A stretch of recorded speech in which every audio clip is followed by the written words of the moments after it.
Hello everyone, welcome back to our channel. ఈ particular వీడియోలో NEET UG 2025 examination pattern అనేది మారబోతుందా, major changes ఉండబోతున్నాయా? So రీసెంట్గా committee ఇచ్చిన recommendations అనేవి 2025కే ఇంప్లిమెంట్ చేస్తారా? సో వాటి మీద పబ్లిక్ ఒపీనియన్ ఏమైనా అడిగే ఛాన్సెస్ ఉన్నాయా? సో వాటిలో ఏవి ఇంపార్టెంట్ ఏంటి అనేది మీకు ఒక్కొక్క రికమెండేషన్ సంబంధించి చాలా క్లియర్గా మీకు ఎక్స్ప్లెయిన్ చేస్తాను పాయింట్ వైజ్. సో చివరి దాకా చూడండి, దాని తర్వాత మీ అభిప్రాయం ఏంటని చెప్పండి. ఒకవేళ ఈ రికమెండేషన్స్ అనేవి పబ్లిక్ డొమైన్లోకి ఇచ్చి ఒకవేళ మనల్ని రికమెండ్ చేయొచ్చు అంటే మనం వెయిట్ని రికమెండ్ చేయొచ్చు వాళ్ళు తీసుకొచ్చిన వాటిలలో అనేది ఎక్స్ప్లెయిన్ చేస్తాం. వీడియోని ఎక్కడా స్కిప్ చేయకుండా చివరి దాకా చూడండి, మీకు యూస్ఫుల్గా ఉంటుంది. మీకు రీసెంట్గా అన్ని సోషల్ మీడియాలో మీరు విన్నదానికన్నా మీకు ఎక్స్ప్లెయిన్ చేస్తాను క్లారిటీగా అర్థమయ్యే విధంగా. వీడియో లైక్ చేయండి, మీ ఫ్రెండ్స్కి ఖచ్చితంగా షేర్ చేయండి. ఒకవేళ ఈ వీడియో మీరు స్టూడెంట్స్ చూస్తున్నట్లయితే, లేదు మీరు పేరెంట్స్ అయితే, పేరెంట్స్ ఎవరైతే ఉన్నారో మీ పిల్లల్ని మోటివేట్ చేయడానికి ట్రై చేయండి. స్టూడెంట్స్ ఎవరైతే ఉన్నారో ఈ రికమెండేషన్స్ గురించి మర్చిపోండి, అసలు పట్టించుకోకండి. మీ ప్రిపరేషన్ మీద కాన్సన్ట్రేట్ చేయండి. మీ ప్రిపరేషన్ అనేది పర్ఫెక్ట్గా ఉంటే సో ఎగ్జామినేషన్ ప్యాటర్న్ మార్చినా, ఎలాంటి చేంజెస్ చేసినా, మీ దగ్గర కంటెంట్ ఉంటే మీరు నీట్ యూజీ 2025 ఎగ్జామినేషన్ని ఈజీగా క్రాక్ చేయొచ్చు. మీరు పేరెంట్స్ ఈ వీడియో చూస్తున్నట్లయితే మీ పిల్లల్ని మోటివేట్ చేయండి. సో ప్రిపరేషన్ మీద కాన్సన్ట్రేట్ చేయమని చెప్పండి. వీటి గురించి మొత్తానికే మర్చిపోమని చెప్పండి. ఓకే, సో ఇక స్టూడెంట్స్ ఎవరైతే ఉన్నారో సో ఫస్ట్ మీరు ఏంటంటే ఎన్ని క్వశ్చన్స్ అటెంప్ట్ చేసామనేది ముఖ్యం కాదు, ఎగ్జామినేషన్లో ఎంత అక్యురేట్గా అటెంప్ట్ చేసామనేది ముఖ్యం. ఎందుకంటే నెగిటివ్ మార్క్స్ ఉంటాయి కాబట్టి. సో మీ ప్రిపరేషన్లో మీరు కంటిన్యూగా ప్రిపరేషన్లోనే కాకుండా ప్రతి దానికి రివిజన్ కానీ, సో ఎంసీక్యూస్ చేయడం కానీ, పీవైక్యూస్ చేయడం కానీ, టెస్టులు రాయడం కానీ, సో వాటికి సంబంధించి రివ్యూస్ చూసుకోవడం కానీ, ఎక్కడ ఏం మిస్ అవుతున్నాం అనేది ప్రతి ఒక్కటి చూసుకొని ప్రాక్టీస్ చేయండి. అలా అయితే మీరు ఈజీగా నీట్ యూజీ 2025 ఎగ్జామినేషన్ క్రాక్ చేయొచ్చు. సో ఎవరైతే ఇంట్లో కూర్చొని ప్రిపేర్ అవుతున్నారో వాళ్ళ కోసం సో విజన్ అప్డేట్ అప్లికేషన్ అయితే డిజైన్ చేశాము. లాస్ట్ ఇయర్ కూడా చాలా మంది కోర్స్ అయితే తీసుకున్నారు. సో నీట్ యూజీ 2025కి సంబంధించిన so subject wise NCERT based MCQs తో పాటు, ఓకేనా, ఎంసీక్యూస్ తో పాటు మీకు టెస్ట్ సిరీస్ అనేది ఇవ్వడం జరుగుతుంది. ఓకేనా, టెస్ట్ సిరీస్. సో ఈ టెస్ట్ కనుక మీరు అటెండ్ చేస్తే మీకు రివ్యూస్ అంటే విత్ ఇన్ సెకండ్స్ లోనే మీకు సిబిటి మెథడ్ లో మీరు ఎన్ని క్వశ్చన్స్ ని అటెండ్ చేశారు, ఎన్ని రాంగ్ చేశారు, అండ్ వాటికి సంబంధించిన రివ్యూస్ అనేవి, ఫీడ్బ్యాక్ అనేది కూడా ఇవ్వడం జరుగుతుంది. సో దీనికోసం మీరు డిస్క్రిప్షన్ లో విజన్ అప్డేట్ అప్లికేషన్ ఉంటుంది, డౌన్లోడ్ చేసుకోండి. అక్కడ నుంచి మీరు కోర్స్ అనేది తీసుకోవచ్చు. జస్ట్ 499 అనేది ఛార్జ్ చేస్తున్నాము. ఇది కూడా అప్లికేషన్ ఫీజు. ఓకేనా, అప్లికేషన్ మెయింటెనెన్స్ ఫీజు. మీరు ఒక సబ్జెక్ట్ ఎంసీక్యూస్ బేస్డ్ సబ్జెక్ట్ తీసుకోవాలంటే 1000 రూపీస్ అవుతుంది. సో అలాంటిది అన్ని సబ్జెక్ట్స్ తో పాటు మీకు టెస్ట్ సిరీస్ కూడా ఈ కోర్స్ లో ఇస్తున్నాము. ఇంట్రెస్ట్ ఉంటే తీసుకోవచ్చు. అది ఇంట్లో కూర్చొని ప్రిపేర్ అవుతున్న వాళ్ళు సిబిటి మెథడ్ లో ఉంటుంది. సో మీరు అటెండ్ చేసుకోవచ్చు. క్విక్ గా మీకు ఆన్సర్ షీట్ వచ్చేస్తుంది. ఓకేనా, క్విక్ గా మీరు ఎగ్జామినేషన్ అటెండ్ చేయగానే మీకు ఆన్సర్ షీట్ వచ్చేస్తుంది. మీరు రివ్యూ చేసుకోవచ్చు, ప్రతి క్వశ్చన్ మీరు రివ్యూ చేసుకోవచ్చు, ఎక్కడ మిస్ చేస్తున్నామో అది కూడా చూసుకోవచ్చు. సో వీలైతే ఈ క్వశ్చన్స్ అన్నిటి కూడా ఎక్స్ప్లెనేషన్ చేస్తూ మన ఛానల్లోనే నేను ఫ్రీగా లైవ్ క్లాస్ అయితే పెట్టిస్తాను. నీట్ యూజీ 2024 ఎంత పెద్ద ఇష్యూ అయిందో మీకు తెలుసు. దీని మీద ఒక కమిటీని అయితే ఫామ్ చేశారు. సో కమిటీ రికమెండేషన్స్ అనేవి రీసెంట్ గా మనకు వైరల్ అవుతా ఉన్నాయి. సో అవి ఇంప్లిమెంట్ అవుతాయా లేదా, అసలు అవి ఏంటి, వాటికి సంబంధించిన ఎక్స్ప్లెనేషన్స్ ఏంటి అనేది నేను ఫస్ట్ మీకు చెప్తాను. ఓకేనా, మీకు యూజ్ అయ్యేటి అన్ని రికమెండేషన్స్ మీకు అవసరం లేదు. సో ఫస్ట్ రికమెండేషన్ వచ్చేసరికి ఆన్లైన్ ఎగ్జామినేషన్. ఓకేనా, ఆన్లైన్ ఎగ్జామినేషన్ మల్టిపుల్ షిఫ్ట్లలో కానీ, లేదంటే ఆన్లైన్ క్వశ్చన్ పేపర్. ఓకేనా, ఆన్లైన్ క్వశ్చన్ పేపర్. సో ఇది first recommendation. So first recommendation ఏంటి అంటే ఆల్మోస్ట్ సిబిటి మెథడ్ లో అన్నమాట, మల్టిపుల్ షిఫ్ట్లలో నీట్ యూజీ 2025 ఎగ్జామినేషన్ ని కండక్ట్ చేయడం. ఓకేనా, అంటే లైక్ మనకు జేఈ మెయిన్స్ కానీ, సో జేఈ అడ్వాన్స్డ్ కానీ, షిఫ్ట్ వైజ్ రైల్వే ఎగ్జామినేషన్ కానీ, ఎస్ఎస్సి ఎగ్జామినేషన్స్ కానీ, సో ఇవన్నీ కూడా మనకు సిబిటి మెథడ్ లోనే ఉంటాయి. సో 10 to 15 days జరుగుతూ ఉంటాయి. ఆల్మోస్ట్ రైల్వే ఎగ్జామ్స్ అయితే 1 కోటి మంది కూడా మనకు సిబిటి మెథడ్ లోనే ఎగ్జామినేషన్ అనేది కండక్ట్ చేస్తారు. సో మనకు జేఈ మెయిన్స్ ఎగ్జామినేషన్ కూడా ఒక 10 to 11 to 12 lakhs members students ఎవరైతే ఉన్నారో వాళ్ళు ఎగ్జామినేషన్ రాస్తారు. సో రఫ్ గా మనము రీసెంట్ టైమ్స్ అంటే రీసెంట్ ఇయర్స్, ప్రీవియస్ ఇయర్స్ అన్ని చూసుకుంటే ఈ ఇయర్ రఫ్ గా ఒక 30 lakhs students NEET UG examination attempt చేయొచ్చు. అయితే సో కమిటీ రికమెండ్ చేసింది ఏంటంటే ఆన్లైన్ మెథడ్ లో, సిబిటి మెథడ్ లో మల్టిపుల్ షిఫ్ట్లలో ఎగ్జామినేషన్ కండక్ట్ చేసే అవకాశము. సో ఇది మనకు ఇంప్లిమెంట్ అవ్వచ్చా? ఓకేనా, ఇంప్లిమెంట్ అవ్వచ్చా అంటే సిబిటి మెథడ్ లో ఎగ్జామినేషన్ కండక్ట్ చేయొచ్చు. కాకపోతే సిబిటి మెథడ్ లో ఉన్న ఒక చిన్న ప్రాబ్లం ఏంటంటే నార్మలైజేషన్ మెథడ్. ఓకేనా, సో నార్మలైజేషన్ మెథడ్. సో ఈ నార్మలైజేషన్ మెథడ్ ఏంటంటే ఒక షిఫ్ట్ లో ఉన్న స్టూడెంట్ కి టఫ్ గా రావచ్చు పేపర్, ఇంకొక షిఫ్ట్ లో ఉన్న స్టూడెంట్ కి ఈజీగా రావచ్చు. వీటన్నింటినీ ఒకే స్టేజ్ కి తీసుకురావడం నార్మలైజేషన్ ప్రాసెస్ అనమాట. ఒకే లెవెల్ ఆఫ్ ఎగ్జామినేషన్ తీసుకురావడం నార్మలైజేషన్ మెథడ్. సో ఈ నార్మలైజేషన్ మెథడ్ ని ట్రాన్స్పరెంట్ గా అందరికి అర్థమయ్యే విధంగా ఎక్స్ప్లెయిన్ చేయగలిగితే సో మనకు 30 lakh స్టూడెంట్స్ కి ఎగ్జామినేషన్ పెట్టే కెపాసిటీ ఉంది ఇండియాలో. ఓకేనా, దీన్ని ఎన్టీఏ తలుచుకున్నా ఇతర ఏజెన్సీస్ తలుచుకున్నా సో ఈ కెపాసిటీని పెంచుకోవచ్చు. ఓకేనా, సో దీన్ని ట్రాన్స్పరెంట్ గా రన్ చేయొచ్చు సిబిటి మెథడ్ లో. సో పెన్ పేపర్ మెథడ్ కన్నా కూడా సిబిటి మెథడ్ లో కూడా కొన్ని మిస్టేక్స్ జరుగుతూ ఉంటాయి, కానీ పెన్ పేపర్ మెథడ్ అంత మిస్టేక్స్ సిబిటి మెథడ్ లో జరగవు. అండ్ సిబిటి మెథడ్ వల్ల స్టూడెంట్స్ కి బబ్లింగ్ మిస్టేక్స్ లేకుండా సో ఈజీగా ఎగ్జామినేషన్ అయితే అటెంప్ట్ చేయొచ్చు. ఈ రికమెండేషన్ ఏదైతే ఉందో దీన్ని మనం యాక్సెప్ట్ చేయొచ్చు, సిబిటిని యాక్సెప్ట్ చేయొచ్చు. కానీ దీన్ని ఎంత పర్ఫెక్ట్ గా సో ఎంత కెపాసిటీని ఓకేనా సీటింగ్ కెపాసిటీ కానీ మనకు సిస్టమ్ కెపాసిటీ కానీ సో దాన్ని ఎంత దూరం పెంచుకోగలిగితే అంత ఫాస్ట్ గా మనకు నీట్ యూజీ ఎగ్జామినేషన్ ని కండక్ట్ చేయొచ్చు. సో ఇది ఫస్ట్ రికమెండేషన్. దీంట్లోనే ఇంకొక రికమెండేషన్ ఏంటి అంటే సో ఆన్లైన్ క్వశ్చన్ పేపర్. ఓకేనా, online question paper. So question paper ఏదైతే ఉందో డైరెక్ట్ గా సెంటర్కి వస్తుంది. ఓకేనా, ఆన్లైన్ లోనే సెంటర్కి వస్తుంది ఎగ్జామినేషన్ పేపర్. సో ఆ ఎగ్జామినేషన్ పేపర్ ని అప్పటికప్పుడు ప్రింట్ తీయడమా లేదంటే వేరే మెథడ్ లో యూజ్ చేయడమా, సో స్టూడెంట్స్ కి పేపర్ ని ఇవ్వడం. స్టూడెంట్స్ కి పేపర్ ని ఇస్తే మనకు ఓఎంఆర్ లోనే స్టూడెంట్స్ బబుల్ చేయడం. ఓకేనా, ఓఎంఆర్ మెథడ్ లోనే స్టూడెంట్ అనే వాళ్ళు బబుల్ చేయడం. ఓకేనా, OMR offline, online with offline అనమాట. Online question paper, offline answer sheet అనమాట. సో దీన్ని కూడా మనం యాక్సెప్ట్ చేయొచ్చు. కానీ దీన్ని ఎంత పర్ఫెక్ట్ గా దీంట్లో చాలా చాలా చాలా ఉంటాయి అనమాట, ఛాలెంజెస్ ఉంటాయి, చాలా ఛాలెంజెస్ ఉంటాయి. సో పేపర్ పర్ఫెక్ట్ గా రావడము, పేపర్ ని ప్రింట్ తీయడము, స్టూడెంట్ కి అందించడము. సో ఒకవేళ ప్రింట్ కాకపోతే ఇంకొక వేరే మెథడ్ ని యూజ్ చేస్తారా, టెక్నాలజీ ఉంది, టెక్నాలజీ యూజ్ చేసుకొని సో ఈ యొక్క రికమెండేషన్ ని కూడా ఇంప్లిమెంట్ చేయొచ్చు, ఈజీగా ఇంప్లిమెంట్ చేయొచ్చు.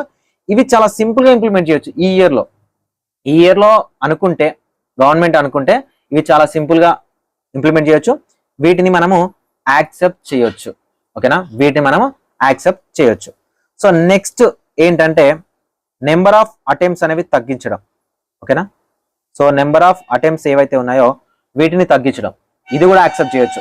నెంబర్ ఆఫ్ అటెంప్ట్స్ అంటే సో ఫర్ ఎగ్జాంపుల్ ఇప్పుడు మనకు సివిల్స్ ఉంటుంది, సివిల్స్ ఎగ్జామినేషన్ ఉంటుంది. సో సివిల్స్ ఎగ్జామినేషన్ లో నెంబర్ ఆఫ్ లిమిట్స్ ఉంటాయి. సో చాలా ఎగ్జామినేషన్లలో ఏజ్ లిమిట్ ఉంటుంది. ఓకేనా, సో మనకు నీట్ లో ఏజ్ లిమిట్ లేదు, నెంబర్ ఆఫ్ అటెంప్ట్స్ కి లిమిట్ లేదు. సో 99 years ఉన్న క్యాండిడేట్ రాసుకోవచ్చు, సో 99 times కూడా రాసుకోవచ్చు నీట్ కి. ఇప్పటి వరకు మనకు లేదనమాట. సో గేట్ లో కూడా ఇలాంటిది ఉండదు. ఓకేనా, ఇంజనీరింగ్ ఎగ్జామినేషన్ గేట్ లో కూడా మనకు నెంబర్ ఆఫ్ అటెంప్ట్స్ కానీ లిమిట్స్ కానీ ఏజ్ కానీ ఉండదు అనమాట. సో అలానే నీట్ లో కూడా మనకు నెంబర్ ఆఫ్ అటెంప్ట్స్ కానీ లేకపోతే ఏజ్ లిమిట్ కానీ లేదు. సో ఏజ్ లిమిట్ గురించి మాట్లాడలేదు, కానీ number of limits, number of attempts ఏవైతున్నాయో వీటిని తగ్గించాలి. ఓకేనా, తగ్గించాలి అనేది ఒక రికమెండేషన్. సో మరి ఇది పాసిబుల్ అవుతుందా అంటే దీన్ని మనం యాక్సెప్ట్ చేయొచ్చా అంటే దీన్ని నిజానికి యాక్సెప్ట్ చేయొచ్చు.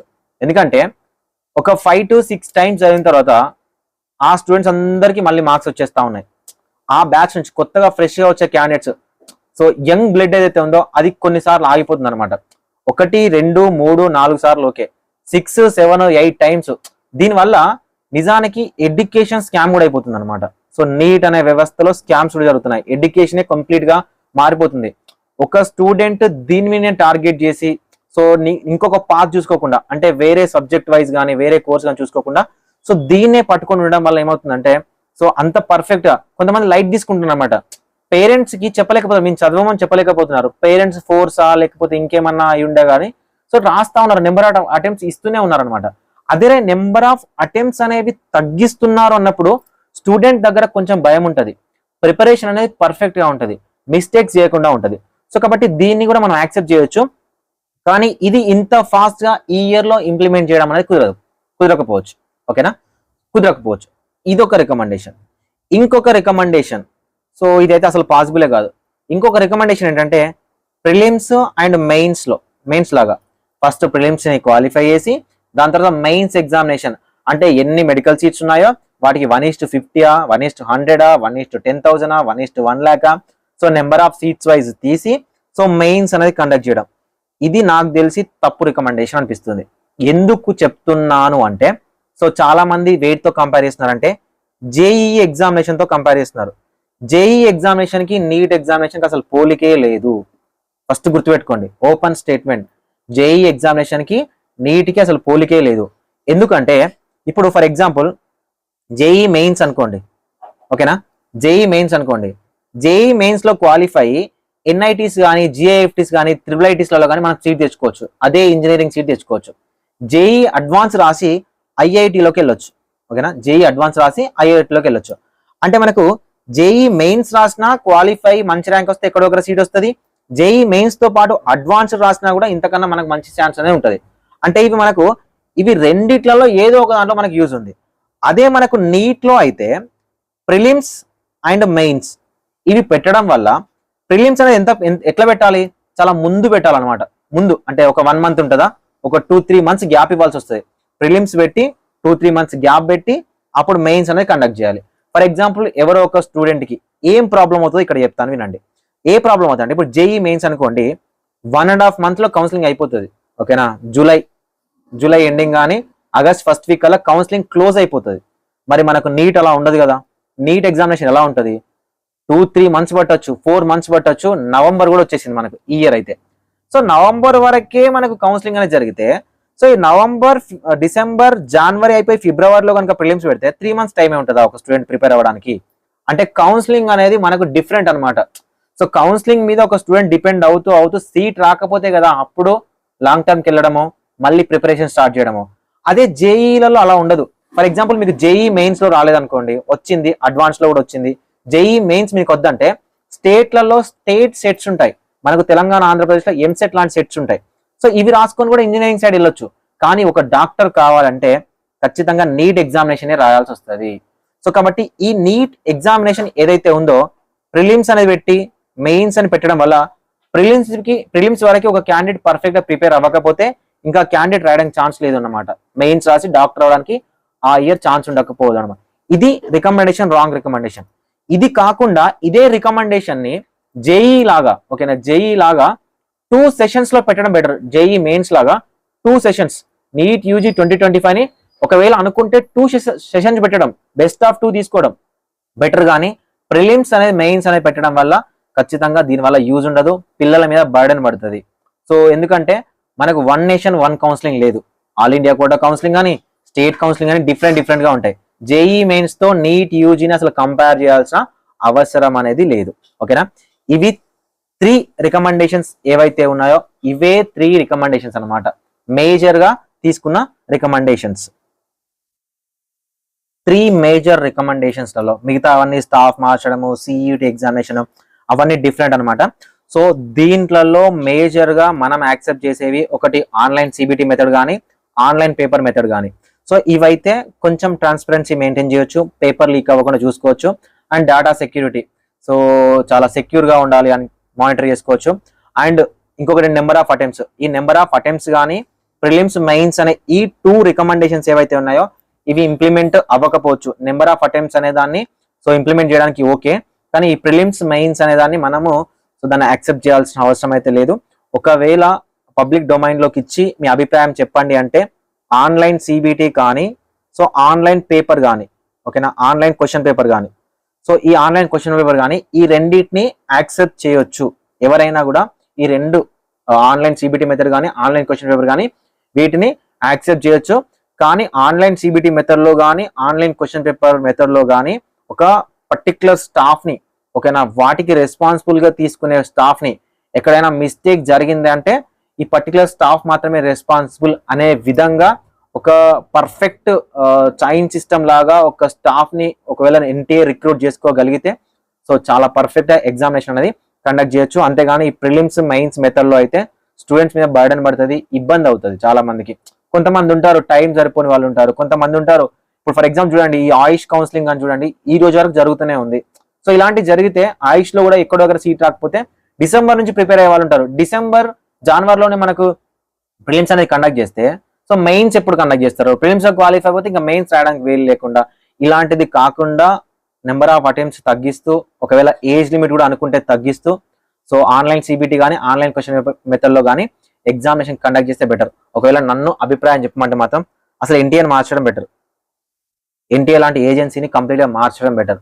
ఒకవేళ ఏదైనా ఏజెన్సీకి ఇచ్చినా కూడా so question paper starting from application నుంచి రిజల్ట్ వచ్చి డాటా బయటికి వచ్చేంత వరకు ప్రతిదీ కూడా పబ్లిక్ డొమైన్ లో ఉండే విధంగా, ఓకే, ప్రతిదీ కూడా ఎంతమంది స్టూడెంట్స్ ఏ సెంటర్ లో రాశారు, ఎంతమంది స్టూడెంట్స్ ఏ సెంటర్ నుంచి ఎగ్జామినేషన్ అటెంప్ట్ చేశారు, ఎంతమంది క్వాలిఫైర్, వాళ్ళ ర్యాంక్స్ ఏంటి, వాళ్ళ డీటెయిల్స్ ఏంటి అనేది పబ్లిక్ డొమైన్ లో. ఎందుకంటే పర్సనల్ ఇన్ఫర్మేషన్, మొబైల్ నంబర్లు, డేట్ ఆఫ్ బర్త్ అవసరం లేదు. స్టూడెంట్ రూల్ నెంబర్ అనేది పబ్లిక్ లోకి రావాల్సిందే. సో స్టూడెంట్ రూల్ నెంబర్ తో మనకి సెంటర్ తో సో ఎక్కడెక్కడ ఏంటనేది కంప్లీట్ గా పెట్టగలిగితే ట్రాన్స్పరెన్సీ మెయింటైన్ చేయొచ్చు, ప్రతి ఒక్కరికి నమ్మకం అనేది ఉంటుంది. సో ఇవి మాత్రమే ఈ రికమెండేషన్స్ మనం యాక్సెప్ట్ చేయడానికి వీలయ్యేవి అన్నమాట. సో ఇవన్నీ జరుగుతాయా లేదా అనేది సో ఎన్టీఏ నోటిఫికేషన్ వచ్చేంత వరకు తెలియదు. ఒకవేళ ఆన్లైన్ సిబిటి కానీ ఆన్లైన్ క్వశ్చన్ పేపర్ కానీ సో అది వస్తే అది సడన్ గా చెప్పకుండా ఇంప్లిమెంట్ చేయొచ్చు. కానీ నెంబర్ ఆఫ్ అటెంప్ట్స్ కానీ ప్రిలిమ్స్ మెయిన్స్ అనే వాటిని కూడా ఒకవేళ ఇంప్లిమెంట్ చేయాలి అని అనుకుంటే మాత్రం సో మనకు చాలా తొందరగా అప్లికేషన్ ప్రాసెస్ అనేది స్టార్ట్ అవుతుంది. సో ఎలాంటి అప్డేట్ ఉన్నా మన ఛానల్ నుంచి నీకు ప్రొవైడ్ చేస్తాను. మీకు అర్థమైంది అనుకుంటున్నాను. సో నేను చెప్పిన ఈ 3 మేజర్ పాయింట్స్లలో మీరు దేన్ని యాక్సెప్ట్ చేస్తారు అనేది కామెంట్ సెక్షన్ లో కామెంట్ చేయడానికి ట్రై చేయండి. Thank you for watching this video.